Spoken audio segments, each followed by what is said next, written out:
Okay, so the theme to begin with is personal development. I work from a Shen perspective, and Shen basically for me is the message that is given out from the core of ourselves that projects out into the world and then reflects back our life. It's an origin which I call oneness. So we're going to look at essence, ego, competition, creativity, authenticity, attachment, and its relation through the Hun and the Po.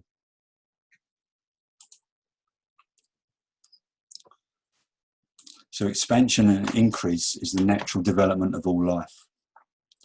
Limitation, restriction, small desire for growth are all signs and components of being traumatized.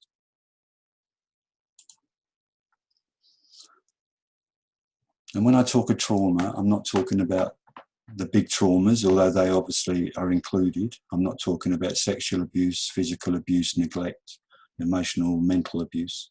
I'm talking about just the natural way that our world is at the moment and how the authenticity of who we are gets covered just through our experience of living in this world. So trauma is a disconnect from essence, from the self. Trauma is not the event, rather it is what happens inside of you.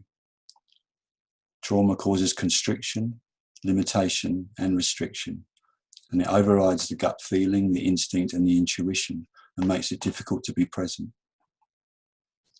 Trauma manifests addictive, self-medicating behaviours that either cause low desire and expectation or an exaggerated desire and expectation. And trauma changes the nervous system.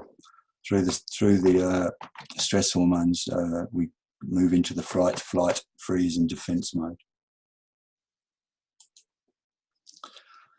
Now, A.H. Almas is a pretty cool writer. He's got a Diamond Heart series of books, and this is a statement from one of his books.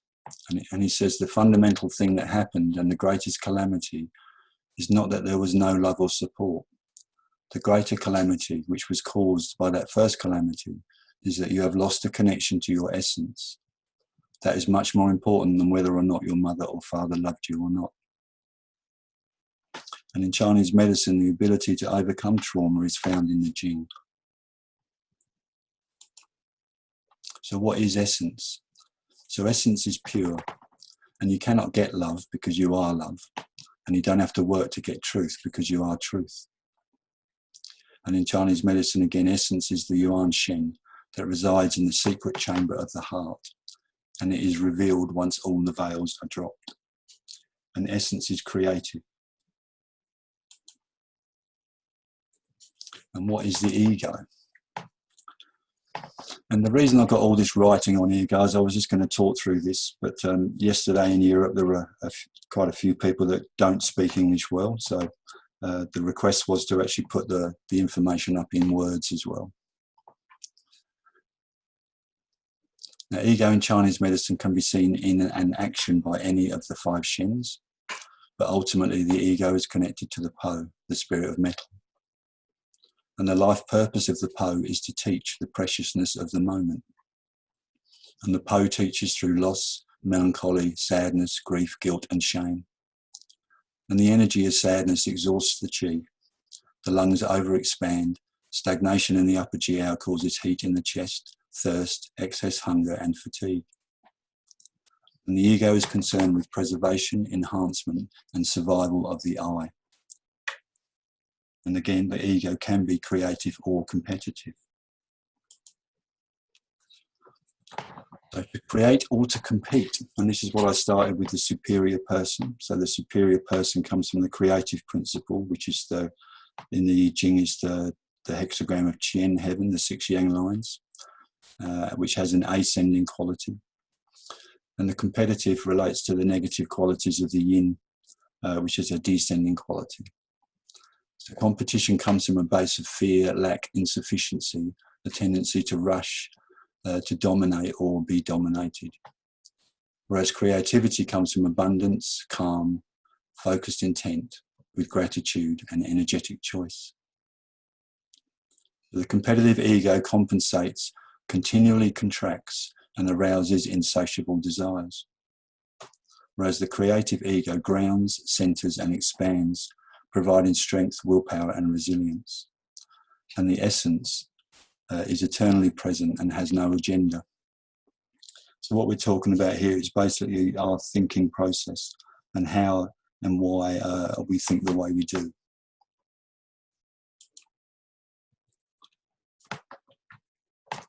There's a book I recommend to all of my clients. It's called The Science of Getting Rich. It came out in the 1920s. And this is a statement from that book. And it says, there is a thinking substance from which all things are made, and which, in its original state, permeates, penetrates, and fills the interspaces of the universe. A thought in this substance produces the thing that is imaged by this thought. Man can form things in his thought, and by impressing his thought upon formless substance, can cause the thing he thinks about to be created.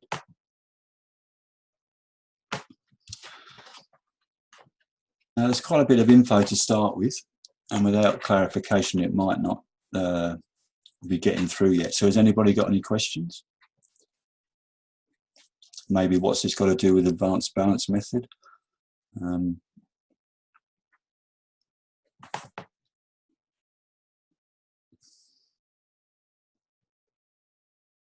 Okay.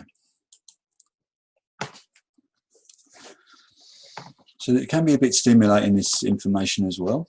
So if you get triggered and some feelings or responses come up, just stay tuned into them, observe them, share them if you like. So authenticity in the child, the conception, pregnancy, and the prenatal essence. So authenticity is the natural expression of essence. And essence, like I said, has no agenda.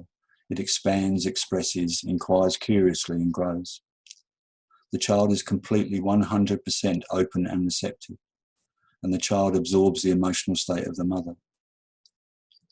Chinese medicine understand that trauma at any stage of the 10 lunar months of development, including preconception, desires, and environment, will cause a pre-birth interruption with essence, as the developing nervous system of the child is bathed with the stress hormones of the mother.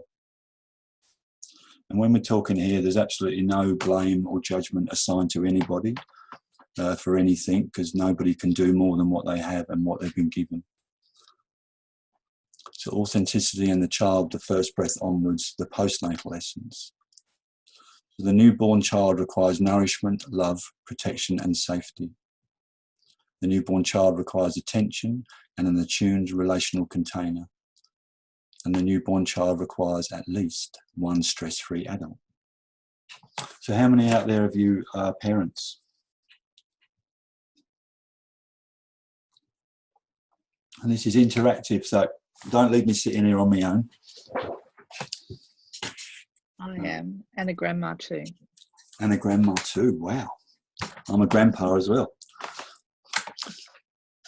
How do you relate to the information so far? It's good. I've been on a path, and it's familiar to me what you're saying. So good. It resonates. Great. As revision, which is good. Cool. Good. Okay. And thanks for supporting me. It's good. So let's just have look at a couple of guidelines for parent-child communication. And this comes from a wonderful teacher, Johan Devine. He has a class called Childhood Development and Related Pathologies. And this is an understanding of the ways that we can interact with our children from a Jew and Renmai perspective, and a Shen and Hun. And Shen is obviously the spirit of fire, and the Hun is the spirit of wood. Spring and summer are the qualities, so both again have a ascending, growing, expanding quality. So on the Jumai section, we have a secure base. So this is where the child wants support for their exploration, and they need us to watch over them, delight in them, help them, and enjoy being with them, you could say. And then that moves into the yin, where the mother brings in the child, welcoming their presence and offering protection, comfort, delight in the interaction, and also to help them to organise their feelings. As we know, the chi in the child is relatively unstable. It's got masses of yang and vitality, so they easily stagnate and easily move into emotional expression. So the ability of the adult to be attuned into the needs of the child rather than being stuck in their own distraction. And as we said before, trauma removes the ability to be present. So the more that we can actually be present with the child in that way, the more we help them stabilize their jing and create a space where they can move forward into life, free flowing through the 7 emotions.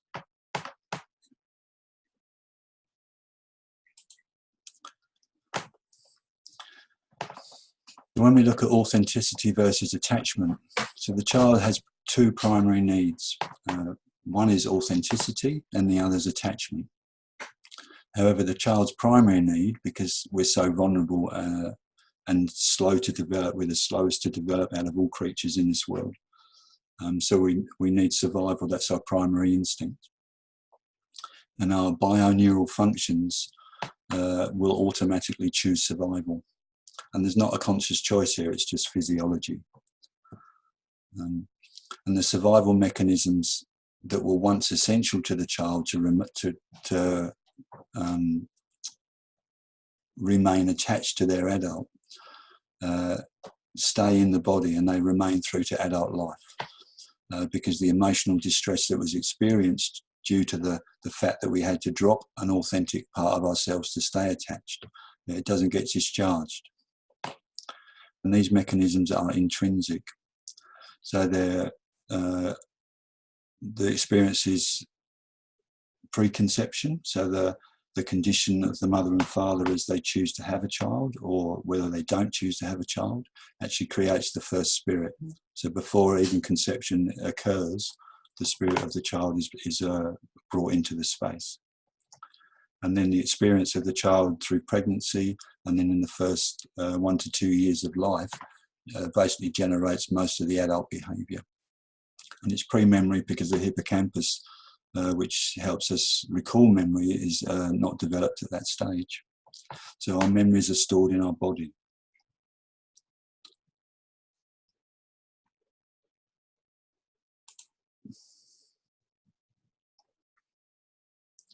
Now, in regard to the Po and the Hun, is everyone familiar, or is anybody not familiar with the 5 spirits?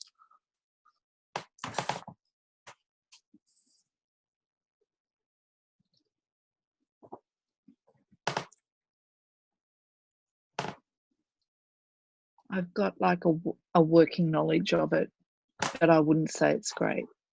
Yeah, okay, but you've got a working knowledge, that's cool. Okay.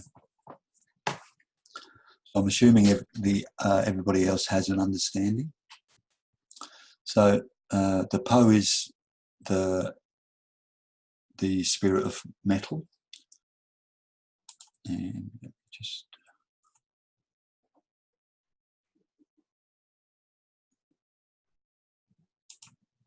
get me a little note. So when we look at the tidal guas, so these are the 12 hexagrams related to the 12 months of the year. And when we put them in the chi progression through the meridians, we see the connections to different elements than what we're familiar with. So obviously lung and large intestine are metal, but in this progression they also connect to wood. So this chart over here is a summary of this chart. So earth contains not only spleen and stomach, but it also has liver, pericardium, small intestine associated. Wood is gallbladder and liver, but it also has lung, large intestine connection. And then the metal is also connected to urinary bladder and kidney.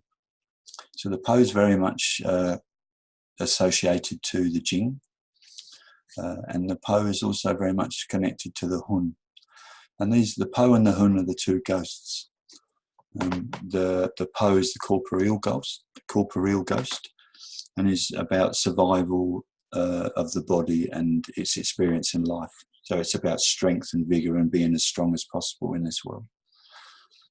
Whereas the Hun is said to be the non-corporeal soul containing all the memories of all previous existences, and or the genetic quality that comes through the ancestry. So it has a direction and a purpose in life, which is to develop benevolence. When we lose authenticity in our early life, the early life is dominated by the Po. So up to, I think the tradition, the classics say the first 3 months of life is dominated by the Po. Giovanni Maziosi, he thought that it was 18 months was much more the figure. But basically pregnancy and early life experience is the baby's operating under the Po and the connection to the mother through the Yi of the earth. When we get a disconnection from essence, the Po aspect feels threatened and goes into defense mode. And if we look at the relationship through the 5 elements, we can see that the Po is the husband to the wife in the curse cycle, and also nourishes Jing. So if the Po is threatened, what starts to occur in a minute scale, but it's progressive, is the separation of the breath. So when we watch a baby breathe, you can see that rhythmic in and out breath in the abdomen that has no separation. It's a continual cycle. And if the Po is restricted, it starts to create a gap in that space, and then the Po no longer is able to penetrate the Jing correctly to nourish the Jing. The Jing doesn't support the wood, the Hun, and the metal also constricts the growth of the Hun.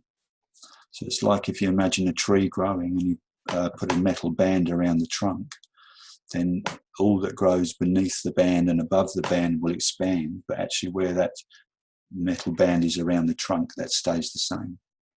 And that's underneath that is our essence. So we basically, if you can imagine an upward pointing triangle, so from that point, our experiences start to grow and develop. And if you think of the root of water, water starts in the mountains in a spring, flows through the stream into the river and into the sea. And when people come into our clinic, we're often treating at the sea level. And the aim of the oneness acupuncture approach with advanced balance method acupuncture is to come back and start to treat the origin, because that's where the blocks are, and the specific ways that we can look at and find that.